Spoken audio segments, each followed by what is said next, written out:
Hey guys, welcome back to my channel. For those who are new, my name is Linda and I'm a product designer from Toronto. So now for today's video, my setup is a little bit different. Got some lights going on, different backgrounds, some books, just different vibes. If you guys like this better, please let me know in the comments down below because I'd love to hear your thoughts. But that being said, I've been getting a lot of questions around how to create your first project, specifically real projects. And because I haven't seen much content or videos around this, I thought I'd give my 2 cents and let you know how I go about this. So let's get started into the video. So before going to the different ways of doing this, let me explain to you why this is more ideal than a personal project. And am I in no way trying to bash personal projects? I love doing them, I think they're great, but of course, real projects are just more credible. And this leads me into my first point, and that is understanding the reality of UX projects. So when you're working on your first project, you'll soon to realize that you will not be following the cookie cutter process that you learned in school, those courses and boot camps. Depending on the scope, needs, requirements of the project, you'll have to understand and work around what part of the design process you want to focus on and what parts that you want to sacrifice. Again, because of those time constraints and other constraints that are involved in the project. And on top of all of that, you need to make sure you are hitting all your deliverables and coming up with a valid solution. For example, you might have to skip research and just use the research that they already have available to you and go right into the ideation brainstorming part of the design process. Another example would be you did everything up to the designing part, creating prototype, and then you realize you don't have time to actually test your prototype. You might have to skip that and go into implementation and then test after. And then doing one of these projects, you get to understand that design is really an iterative process. You get to go back on steps, you sacrifice steps, and just so on. After doing one of these projects, you learn how to prioritize what's really important and what's not, and that's a really valuable skill that you guys need to learn as a growing designer. The second point that I want to make is that it can help you land a job faster. I think this is pretty common sense that real projects will be favored over personal projects, especially when you're competing with other people for the same job who might have more experience and more projects that are real.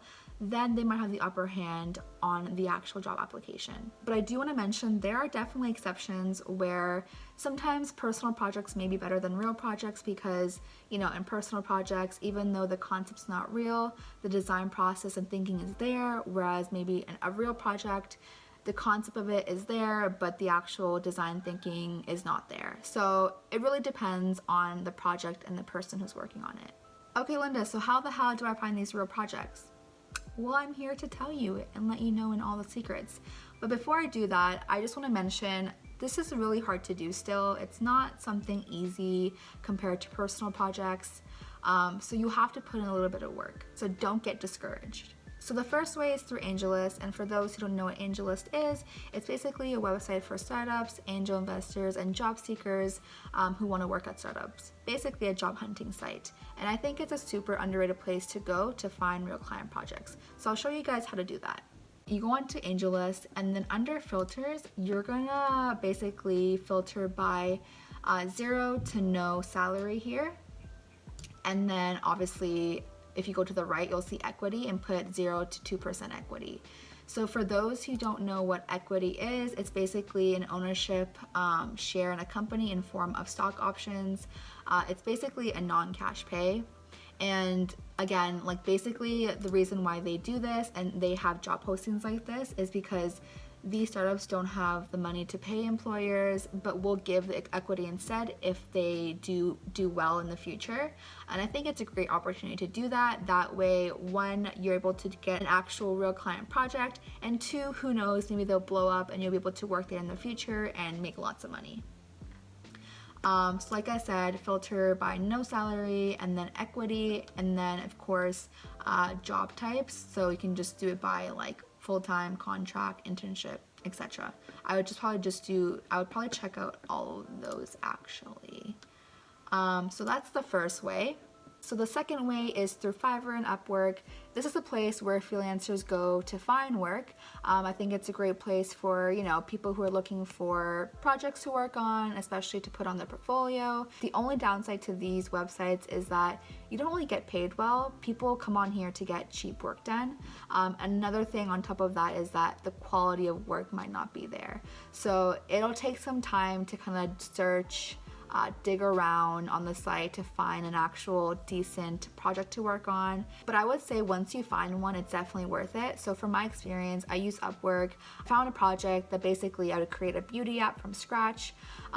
It's actually one of my projects on my portfolio right now. So obviously it was good enough to post on there. I think my only advice is that I think as long as you can vet the client through the call, then you're good and you'll find a good project to work on. And to add on to that again, don't expect to get a lot of money out of it. More for experience and again, for your portfolio. So the third way is through a community called Design Local. They're a design community. Basically, you can do all your networking on here as well, meet new people. But the biggest difference I would say between them and other communities is that they actually provide design challenges that you can work on with, of course, other people, and they're actual real client projects. So they collaborate with other businesses who need problems to be solved, and then they find people through this community to do it for them. So usually they will post this every so often and you apply, and then of course if you're good enough they'll choose you. The only downside to this is that they don't only post challenges or projects very much, because again I can only imagine how hard it would be to find businesses who'd want to collaborate. So that's the only thing, but I think it's a really great option if you have nothing else. So the fourth one is cold reach out. Scary and no one wants to do, obviously. But if you do it well, it can be very effective and you can find really good real projects from this. So the way I would do this is through either online or even through like local businesses where you live. If you find that their website is shit, maybe you can email them, call them up, and again, cold reach out and talk about, who you are, what you want to fix, the problem that you want to solve for them, and how you can do that. And of course, in a time like this, maybe do it for free or just for very little price. So those are the different ways you guys can find real client projects. Of course, if all else fails, you have your personal projects to fall back on. No one is looking down on you if you do those. They'll be your best friend if anything. Of course, you're still improving your skills, so either way, you're winning. But I think one way you guys can spice up your personal projects is to work on them with multiple different people, collaborate, get new perspectives, other perspectives that can make your project better. And then who knows, if you're really passionate about what you're working on, maybe get some developers on the project and bring it to life. Then maybe you can have your own startup. I don't know.